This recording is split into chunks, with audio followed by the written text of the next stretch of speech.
Someone with me today who is a legend in the comedy world, an icon. He is very, very, very funny. He's been doing stand-up, I think, at least 40 years or so. Must be 40. We're going to talk a little bit about that. He was on the Howard Stern show. He's got movies out there. He's done albums. Ladies and gentlemen, Jackie the Joke Man Martling.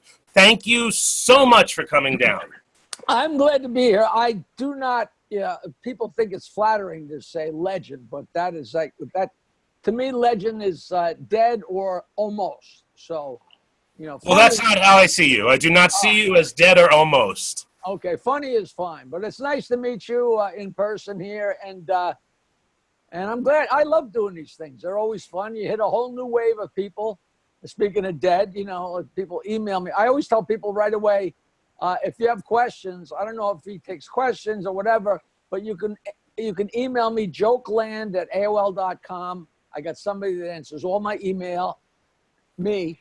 So just send me an email. You can ask me any question about anything. And if I do this again with DB, you can ask him questions, ask me, because it's amazing that people are still totally fascinated 20 years after I left the show. It's amazing. I do cameo.com, and people, refer to specific things that happen on the show. And it's very flattering. It's one thing that they remember the show, but they remember me specifically. And I like that. It's fun. Yeah, it's an amazing history that you have. I wanted to know if you recall the first joke that you wrote, or what was the first thing that got you on stage, and where was that first time on stage? I remember it. It's so funny. You wouldn't know that originally when you start fooling around. I was a musician, and I was bad, so I became a comedian. And you never thought about it. But when I was in, I think it was 5th grade, but it might have been 6th grade, you never know who you are. People used to ask me, were you the class clown? And I'd say no, because I thought that was some kind of, great thing to be, given that title. And then I realized on the cover of my first comedy record, I'm given the finger in 8th grade, which I guess by default makes me the class clown. But you go back in time and you remember. So I was in 5th or 6th grade, and I guess I was pretty much of a loudmouth and pretty much of a ball breaker already. And there was a guy who, he wasn't the Cub master, but he was one of the adults that hung around the Cub Scout meetings way too much, not in a gay way or anything, just a really nice guy, had a couple kids at Cub Scouts.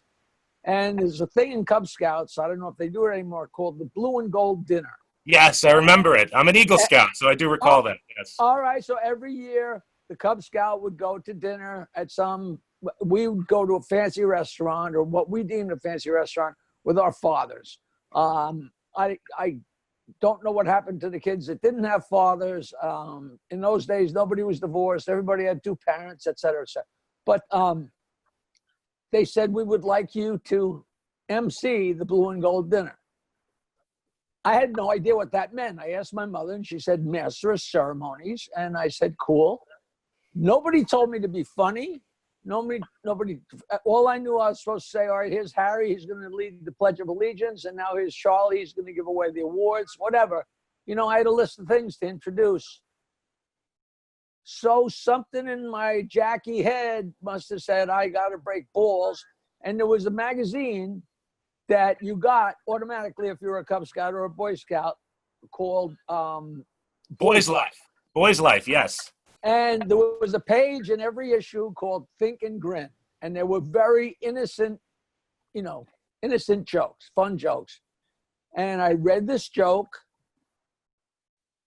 and not knowing anything about comedy. Well, I knew it was funny, and I knew how to tell a joke, but I never knew the concept of switching something. I had never heard the concept of roasting somebody. But I took a joke, and I've gone back on the internet through the boys' lives and trying to figure out if it was 1958, 59, because there's only a limited, there's only 12 issues a year, and there's only 1 page of Think and Grin. So I know this is there because I can still see it on the page. It's in the lower right of the page. And there was this joke, and I said, I can make that about Mr. Bott. So not only did I take a joke and switch it and roast one of the adults at the Cub Scout meeting, but it's a dick joke.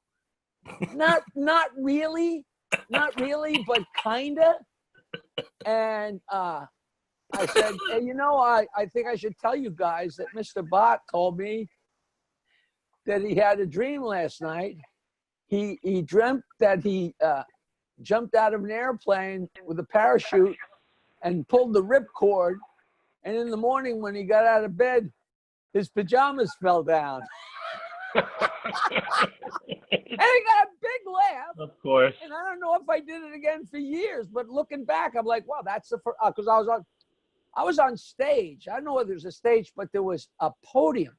And I was so little that they actually had to get me like a box of a beer, or a box of, you know, just some kind of cardboard box to stand on so I would reach the microphone.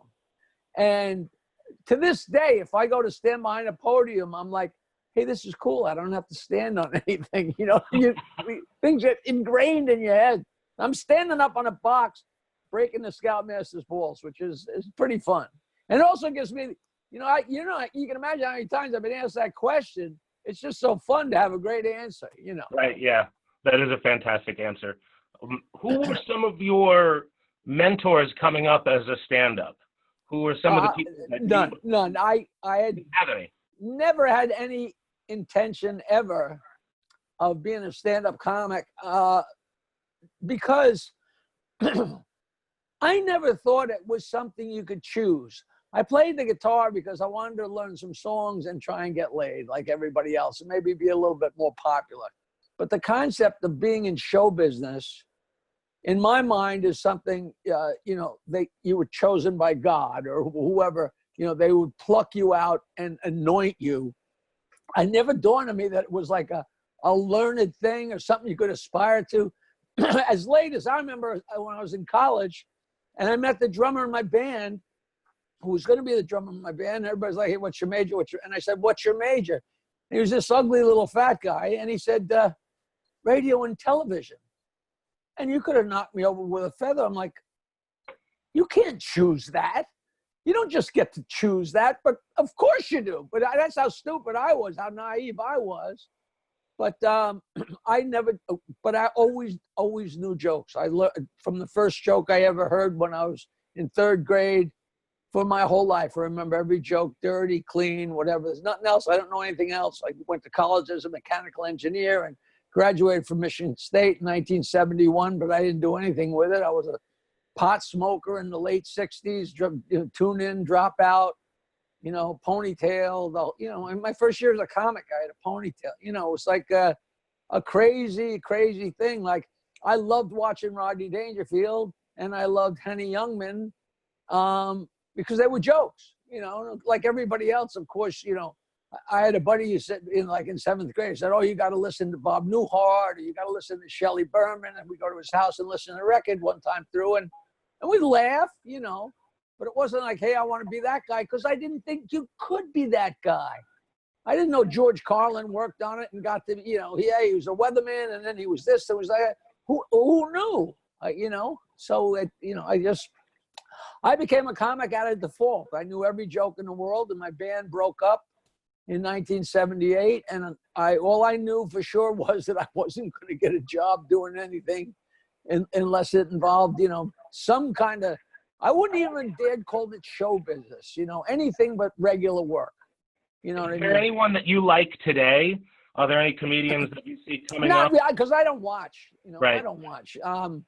It's got nothing to do with anything except, you know, it's a bus driver's holiday. You know, people say, who do you like the best out of the new guys? I actually say Chris Rock, Sure. You know, which is so long ago. But, you know, we started watch this TV show called Barry with the guy, I guess he's from Saturday Night Live. I'd never watched Saturday Night Live, so I don't know Really good show. Really good show. Like, oh, the show's great. And the guy's so talented. And they're all so talented. I know them, you know, and I know everybody, you know, from the years, you know, Ray Romano and Kevin James and all those guys, you know, they were a whole wave after me. And I love all the guys, but that was never really my forte because I'm not a comedian. I'm a joke teller. If you want to be a comedian, there's two things you don't do. You don't tell old jokes, and you don't laugh at yourself. And those are the only two things I do. But it works. People like it. I've always made a really, really good living and got popular. I ran into Howard Stern, and people say, "Well, you were just lucky," and I say, "No, he was just lucky." But you have a favorite joke? No. You don't have a favorite joke? No. The last joke that got a big laugh. Okay. Is like when I ran to Paul McCartney at a screening, he walked past me, and I always knew that I would always, you leave people alone. But he walked right in front of me, and I stopped him, and I told him what must have been my favorite joke at the time was a guy goes for a job interview, and the interviewer says, "What do you think is your biggest fault?" And the guy says, "I think my biggest fault is my honesty." And the interviewer says, "I don't think honesty is a fault." And the guy says, "I don't give a fuck what you think." That's great. McCartney roared, it's a great joke, But, I do this, to do a short plug, I do cameo.com. Mm-hmm. It's cameo.com/Jackie Martling, and people go on there and send happy birthday or happy divorce or whatever, and they say, "Jackie, tell a joke, tell a Jew joke, tell a fart joke. This is for my mother. She loves disgusting jokes. This is for my grandmother. Please keep it clean." And it's great. And I do 2 or 3 minutes of jokes, and it's like candy. Things that maybe are my favorite jokes after about the 100th time of telling them get to be a little bit less favorite. I'll tell you why I tell a real lot, because at least it's in this century is a girl goes to the high school prom, and the next day she's at the beach, and she sends her mother a text: "Mom, the prom was great, but now I'm at the beach, Mom, and I'm freaking out. I got cum in my hair."